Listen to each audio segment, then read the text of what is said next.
అందరికీ నమస్కారం. ఐఎమ్ అరవింద్ మ్యాప్స్ and I am PhD scholar at IIT Indore. 7కి లేసా. చాలా మందికి ఎర్లీ కాకపోవచ్చు, బట్ నాకు చాలా ఎర్లీ. నెక్స్ట్ ఎవ్రీ మార్నింగ్ ఒక ఫ్రూట్ ఉంటుంది బ్రేక్ఫాస్ట్లో. 2 days వాటర్ వర్క్ చేసిన మళ్ళీ కలుస్తా. Bye. Tell me one thing which you can't find in PhD.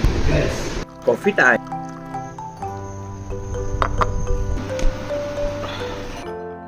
చాలా రోజుల తర్వాత మళ్ళీ ఎండ్ వచ్చింది. ఒక సీక్రెట్ చెప్పాలనుకుంటున్నా. పిహెచ్డీలో పీ అంటే ఏంటో తెలుసా? పీస్ ఉండదు అని. Nice plate. Should go back and set for the paper now.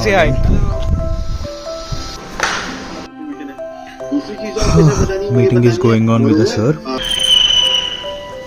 Blog చేద్దామని చెప్పి వీడియో ఆన్ చేసా. జుట్టు ఈ గడ్డని చూసి పిచ్చోళ్ళు అనిపిస్తుంది. ఇప్పుడిప్పుడే అర్థమవుతుంది ఎందుకు. పేపర్ రాయడం ఈజీ అనుకున్నా. రాస్తాము మళ్ళీ రివిజన్స్ ఇస్తారు, మెంటల్ లెగ్ వస్తుంది.